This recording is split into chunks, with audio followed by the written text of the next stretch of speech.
ใดเด้อนะเอ้ยเจ้าจึงเอาบ่น้ำเข้าบ่ลานอไปดูตูมผมนวมน้ำเด้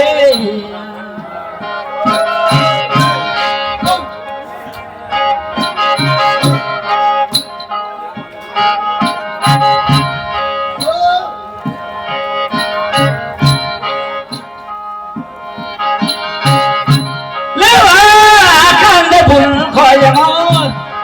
อันเจ้าบัดทอดปุ่นนี้บ่สาวเมืองมหาไซเอ้ย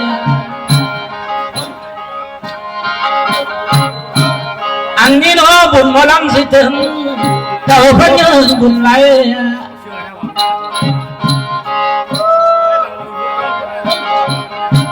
โอ้น้อหนอคอยมาเหลือใจเดีวันสิเป็นกันแล้วน้ำตามาพาโนลา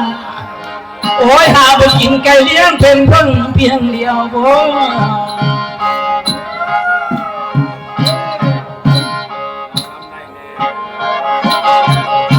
เสียดายเด้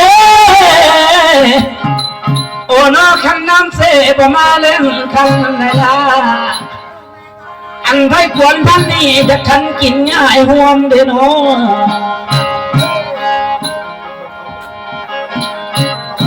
อันนี้แล้วสายอุลาเอ้ยอันมันประมาแรงต้องจะขันซ้อนสู้เลยสาเดี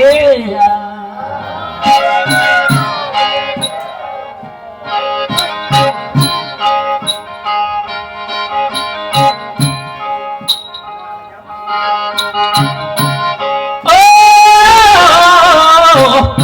สาวบ้ากี่มาคอยมาในมือนี้อันทุ่มคอยในทอนลายเอ้ยคอยหนาวสั่นเล่เล่นะไง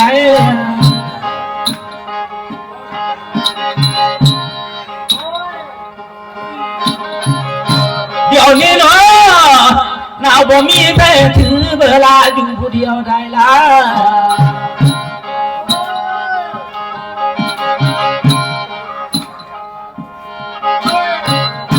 เดี๋ยวนี้นะเอ้ยขันละข้ามปิงสิงโอ้ยจากสิ่งผู้หญิงนอนเด้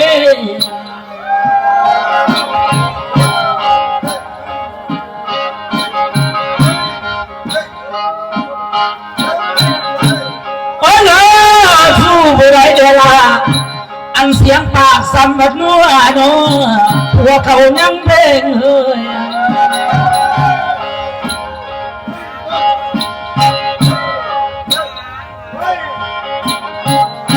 อันเมื่อนี้สาวบ้านกี่มาอันเมียไผ่ได้นอเสียงหัวสัมบันมวนเถอะเด้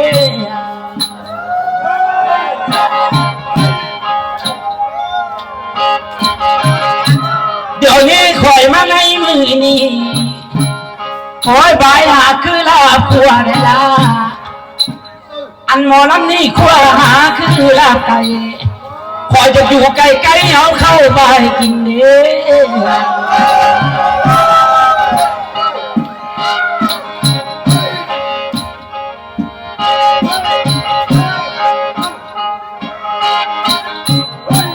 ฮัลโหล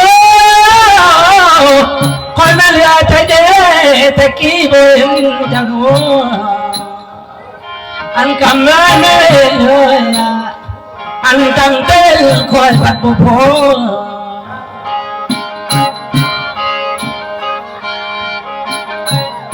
เดี๋ยวนี้นะเลยสาวขนาดนี้ผัวเขาดูซ้อนอันตนคอยจังเราเห็นเจ้าเด้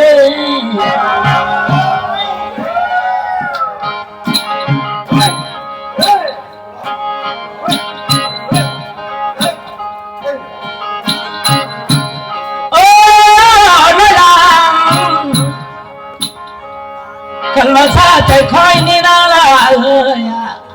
พอจะสักแม่น้ำเป็นแผ่นดินเดียวเดียวน้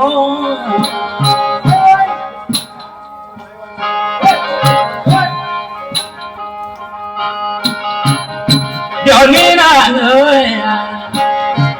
โอ้ยเป็น10 คืน3 คืนเดี๋ยวน้องจะนอนเป็นข้าวมือเพิ่งเช้าคอยจะไปส่งแกงเดี๋ยวนี้ก็เต็มตาเลย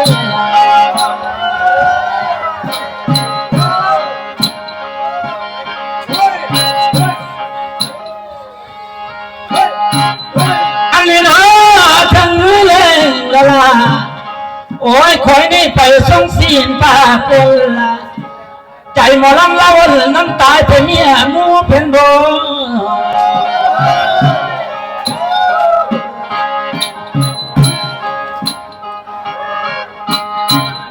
เดี๋ยวนี้เหลือคันได้สู้เพิ่งกาโบลาโอ้ยคันผัวเพิ่งกาโบลาอีหนอเหลือตายตั้งแต่ดี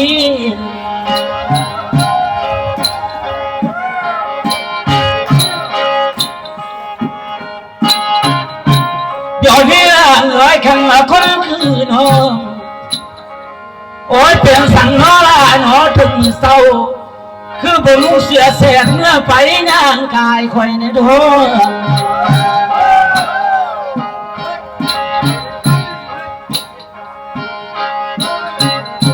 เดี๋ยวนี้ข้างๆนั่นคือจังห้องโอ้ยบางเมื่อนอละเป็นสั่งเด้บ่รู้เสียลายย่างไปเมื่อไม่คอยในเม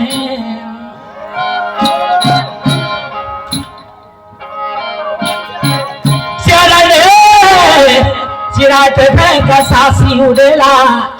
สาวพระนางนุ่งส่วนเล้งเด้งเลย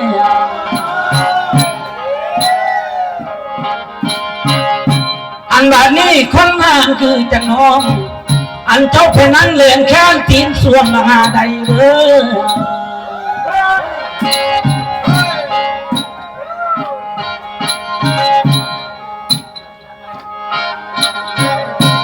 มึงเลยเจ้าพอคิงกลมแล้วสั่งมาเปคือไม่เป็นกีโนโอ้ยผู้ดีล้มเลย